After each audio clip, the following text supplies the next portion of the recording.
ఒకే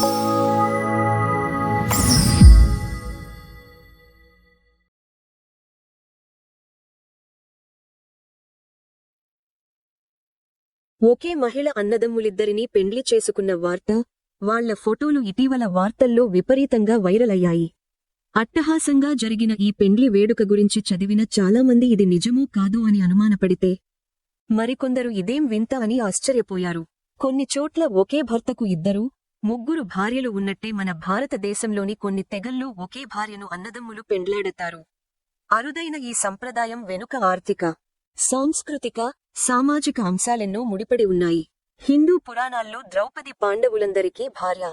ఒకరు చేసుకున్న వ్యక్తే మిగిలిన వారికి ఆలి అవుతుంది. అక్కడ అచ్చం ఇదే విధానం పాటించే కొన్ని తెగలవారు భారతదేశంలోనే ఉన్నారు. ముఖ్యంగా హిమాచల్ ప్రదేశ్లోనూ, ఉత్తరాఖండ్ సరిహద్దుల్లో నివసించే హత్తి గిరిజన తెగవారు దీన్ని తరాలుగా అనుసరిస్తున్నారు. ఇప్పుడు పెండ్లి చేసుకున్న సునీత చౌహాన్, కపిల్ నేగి, ప్రదీప్లు కూడా ఇదే తెగకు చెందినవారు. తమ సంప్రదాయాన్ని ఘనంగా చాటుకోవాలన్న ఉద్దేశంతోనే 3 రోజులపాటు అట్టహాసంగా పెండ్లి జరుపుకున్నట్టు వాళ్లు ప్రకటించుకున్నారు.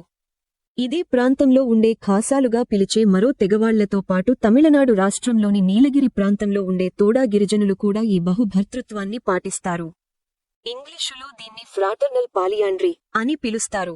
దీని ప్రకారం అన్నదమ్ముల్లో పెద్దవాడు ఏ అమ్మాయిని చేసుకుంటే ఆమె మిగతా వాళ్లందరికీ భార్య అవుతుంది. ఒకే తల్లికి పుట్టిన బిడ్డలే కాకుండా వేరు వేరు తల్లులకు పుట్టిన ఒకే కుటుంబానికి చెందిన అన్నదమ్ములు ఇలా పెండ్లి చేసుకోవచ్చు. 2 నుంచి 4, 5 ఇలా సంఖ్య ఏదైనా కావచ్చు.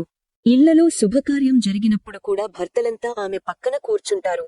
ఆమె పుట్టింటి వాళ్లు ఊరివాళ్లు కూడా అందరికీ సమానంగా అల్లుడి గౌరవం ఇస్తారు. సాధారణంగా ఈ తెగలన్నింటిలో జనం ఎక్కువగా కొండ ప్రాంతాల్లో నివసిస్తారు.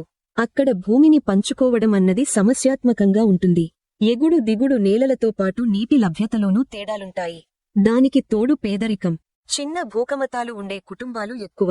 కాబట్టి వాటిని పంచుకోవడం సమస్యగా మారకుండా ఒక కుటుంబంలోని వాళ్లంతా ఉమ్మడిగా ఉండేందుకు ఒకే ఆలిని కట్టుకుంటారన్నమాట. భూమిని కాపాడుకోవడం కోసమే కాదు, కొండ ప్రాంతాల్లో మంది బలం ఉండటమన్నది భద్రత పరంగా చాలా ముఖ్యం. ఒకే ఇంట్లో ఎక్కువ మంది మగవారు ఉన్నారంటే ఆ కుటుంబం ఎక్కువ బలంగా ఉన్నట్టు లెక్క.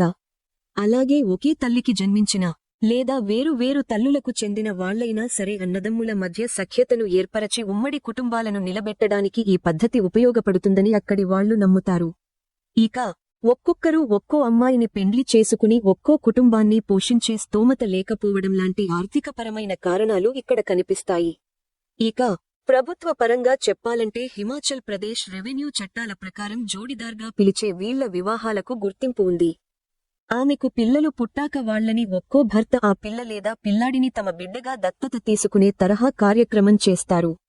దాని ఆధారంగానే సర్టిఫికెట్లలో బిడ్డకు తండ్రి పేరు రాస్తారట.